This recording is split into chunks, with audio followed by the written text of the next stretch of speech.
Hello everyone, this is part 3 of class 9th NCERT history chapter 4 forest society and colonialism. तो ये जो forest rules बने थे cultivation को किस तरह से इम्पैक्ट कर रहे थे। तो देखो ये जो यूरोपियन कोलोनियलिज्म हो रहा था ना, इसका एक काफी इम्पैक्ट था प्रैक्टिसेस पर, जैसे कि शिफ्टिंग कल्टीवेशन की प्रैक्टिस हो गई, इसी को स्वीडन एग्रीकल्चर भी कहते हैं। इन सभी प्रैक्टिसेस पर ना यूरोपियन कोलोनियलिज्म का बहुत ज्यादा इम्पैक्ट पड़ रहा था।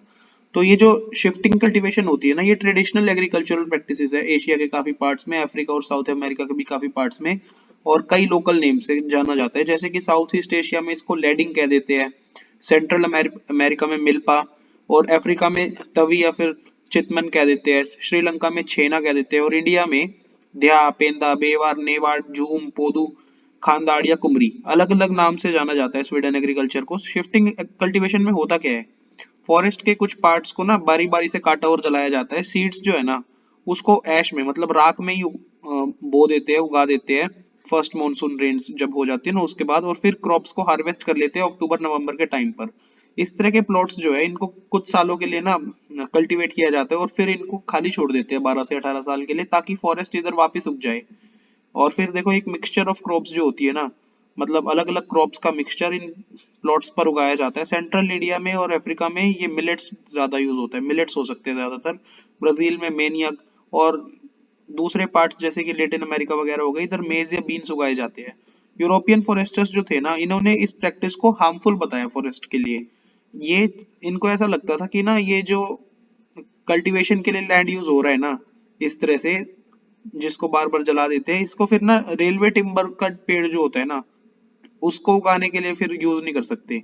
जब एक फॉरेस्ट को जला दिया जाता है तो फिर एक डेंजर्स भी रहते हैं कि ये जो फ्लेम्स उगेंगी, फ्लेम्स जो बनेंगी ना, आग जो आएगी, इससे वैल्यूएबल टिम्बर जल सकता है। इस तरह का भी डर रहता है। तो ये सब लगता था इनको, यूरोपियन फॉरेस्टर्स को। तो शिफ्टिंग कल्टीवेशन जो है ना, ये साथ ही साथ गवर्नमेंट को मुश्किल होती थी कि टैक्स कलेक्ट कर सके ना, उसके लिए भी मुश्किल हो जाती थी शिफ्टिंग कल्टीवेशन के कारण गवर्नमेंट को। तो इसी कारण गवर्नमेंट ने शिफ्टिंग कल्टीवेशन को बैन करने का निर्णय ले लिया। और इसका रिजल्ट क्या हुआ, काफी जो कम्युनिटीज थी ना, उनको अपने जो फॉरेस्ट में घर होता था ना उधर से डिस्प्लेस होना पड़ा था। कईयों को अपना ऑक्यूपेशन ही चेंज कर लेना पड़ा था, और कईयों को देखो, कईयों ने रेजिस्ट करने की भी कोशिश की थी कुछ छोटे मोटे विद्रोह के साथ, लार्ज और स्मॉल दोनों तरह की रेबिलियंस के साथ, हु कुड हंट।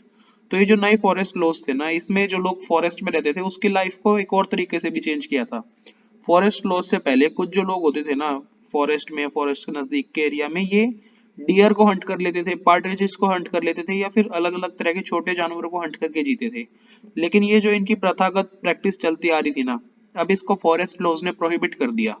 तो अब जिनको पकड़ लेते थे ना हंटिंग करते हुए, उसको पनिश किया जाता था, कह के कि आप पोचिंग कर रहे हो, पोचिंग के लिए पनिश किया जाता था।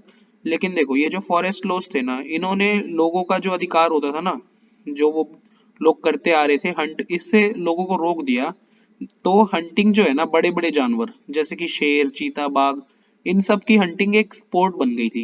इंडिया में देखो जैसे टाइगर्स है और दूसरे एनिमल्स हो गए, ये एक तरह से कोर्ट या नोबिलिटीज जो होती है ना, उनके कल्चर में ही रही है, इनकी हंटिंग कल्चर में ही रहा है। इंडिया के काफी मुगल पेंटिंग्स भी दिखाती है कि किस तरह से प्रिंसेस या एम्परर्स जो है वो एक हंट को, शिकार को एंजॉय कर रहे हैं। लेकिन कॉलोनियल रूल में जो हंटिंग का स्केल है ना, ये बहुत ज्यादा बढ़ गया था, इतना बढ़ गया था कि कुछ स्पीशीज जो होती थी वो एक्सटिंक्ट ही होने को आ गई थी।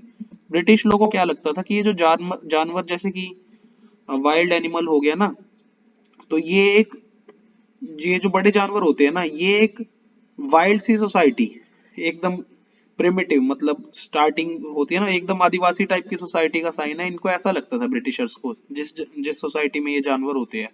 तो उनको लगा कि अगर ये जो डेंजरस एनिमल्स होते हैं ना, अगर इनको ब्रिटिशर्स मार देंगे तो वो इंडिया को सिविलाइज कर पाएंगे।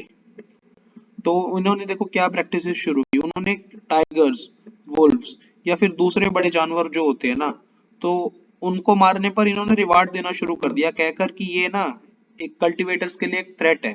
तो देखो 80,000 से ज्यादा टाइगर्स, 1,50,000 से ज्यादा लेपर्ड्स, और 2 लाख से ज्यादा वुल्व्स, ये मारे गए हैं 1875 से 1925 के पीरियड में।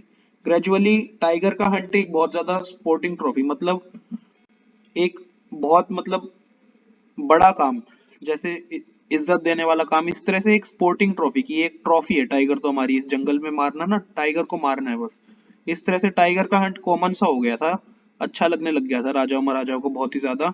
तो जो महाराजा ऑफ सरगुजा थे ना, इन्होंने अकेले 1157 टाइगर्स को शॉट किया, गोली मारी, और 2000 से ज्यादा लेपर्ड्स 1957 तक इन्होंने शॉट कर दिए थे। और एक ब्रिटिश एडमिनिस्ट्रेटर हुए हैं जॉर्ज यूल, इन्होंने भी 400 टाइगर्स मारे हैं। इनिशियली जो कुछ एरियाज जो होते थे ना फॉरेस्ट के, इनको रिजर्व कर दिया जाता था हंटिंग के लिए, लेकिन बाद में एनवायरमेंटलिस्ट या कंजर्वेटर्स जो होते थे ना, इन्होंने आर्ग्यू करना शुरू कर दिया था कि ये जो एनिमल की स्पीशीज होती है ना, इनको बचाना पड़ेगा, मारो मत इनको।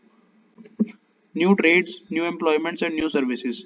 तो देखो अभी हमने देखा ये फॉरेस्ट लॉज के कारण काफी लोगों ने जो फॉरेस्ट डिपार्टमेंट ने कंट्रोल ले लिया था ना फॉरेस्ट का, इसके कारण कई लोगों ने अपनी अलग अलग तरीके से जॉब खो दी है, कई तरीकों से लोगों को नुकसान भी हुआ है। लेकिन कुछ जो लोग है ना, इनके लिए नई अपॉर्चुनिटीज बनी, इनको बेनिफिट भी मिला ट्रेडिंग वगैरह में।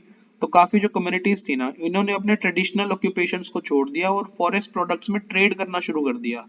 तो ये सिर्फ इंडिया में ही नहीं हुआ बल्कि पूरी दुनिया में ही हुआ है। फॉर एग्जाम्पल, जो रबड़ की डिमांड मिड 19th सेंचुरी में बढ़ रही थी ना, तो मुंडुरुकु पीपल जो होते थे, मुंडुरुकु लोग जो होते थे ब्राजीलियन अमेजन के विलेजेस में, जो थोड़े से ऊंचे विलेजेस होते थे ना, उधर रह लेते थे। तो ये लोग मेनियक कल्टीवेट करते थे, लेकिन इन्होंने देखो वाइल्ड रबर ट्रीज जो होते हैं ना, उनमें से लेटेक्स को कलेक्ट करना शुरू कर दिया ताकि ये लोग इनकी सप्लाई ट्रेडर को कर सके। ग्रेजुअली फिर देखो इन्होंने ट्रेडिंग पोस्ट में, मतलब यही सब काम में लग गए ये सब, और पूरी तरह से ट्रेडर्स पर डिपेंडेंट हो गए। इंडिया में भी देखो जो ट्रेड होती थी ना फॉरेस्ट प्रोडक्ट्स में, ये कोई नई चीज नहीं थी। मेडिवल पीरियड से ही ना अपने पास ऐसे रिकॉर्ड है कि आदिवासी कम्युनिटीज जो है, वो एलिफेंट्स या फिर दूसरी चीजें जैसे कि हाइड्स, हॉर्न्स, सींग वगैरह जो होते हैं ना, silk, cocoons, ivory, bamboo, spices, fibres, grasses, gums, resins, ये सब चीजें ना ट्रेड करती है नोमैडिक कम्युनिटीज जैसे कि बंजारास की हेल्प से, मतलब बंजारा लोग करते हैं इनमें ट्रेड। लेकिन देखो जब ब्रिटिश आए ना, ये जो ट्रेड है इसको पूरी तरह से गवर्नमेंट ने रेगुलेट करना शुरू कर दिया था। ब्रिटिश गवर्नमेंट ने ना फॉरेस्ट प्रोडक्ट्स जो होते हैं ना कुछ पर्टिकुलर एरियाज के, तो इनमें ट्रेड करने का पूरा अधिकार कुछ बड़ी यूरोपियन ट्रेडिंग फर्म्स को ही दे दिया। तो ग्रेजिंग और हंटिंग जो है ना, लोकल पीपल जो करते थे, अब उसको रेस्ट्रिक्ट कर दिया। तो इसी प्रोसेस में काफी जो पेस्टोरलिस्ट या नोमैडिक कम्युनिटीज होती थी ना, जैसे कि कोरवा, कच्छा या फिर येरुकला, मद्रास प्रेसिडेंसी की, इन्होंने अपना आजीविका खो दी, इन्होंने अपनी लिवलीहुड खो दिया। और इनमें से कुछों को ना क्रिमिनल ट्राइब्स कहने लग गए थे, और इनको फोर्स किया गया फैक्ट्रीज में, माइंस में, प्लांटेशंस में काम करने के लिए गवर्नमेंट के सुपरविजन में। जो नई अपॉर्चुनिटीज होती है ना, तो ऐसा जरूरी नहीं है कि हमेशा ये लोगों की वेलबींग में काम आए या फिर इम्प्रूव करे लोगों की वेलबींग में। असम में देखो मैन और विमेन जो फॉरेस्ट कम्युनिटीज से बिलोंग करते थे, जैसे कि संथाल्स हो गई, और झारखंड में ओरांस हो गई, छत्तीसगढ़ के गोंड्स हो गए, इनको रिक्रूट किया गया टी प्लांटेशंस में। तो देखो ये किस तरह से इनकी वेलबींग खराबी हुई है, मतलब इनकी सिचुएशन खराबी हुई है। जो इनकी वेजेस होती थी ना, ये बहुत कम थी, और वर्क की जो कंडीशंस थी वो बहुत ज्यादा बेकार थी।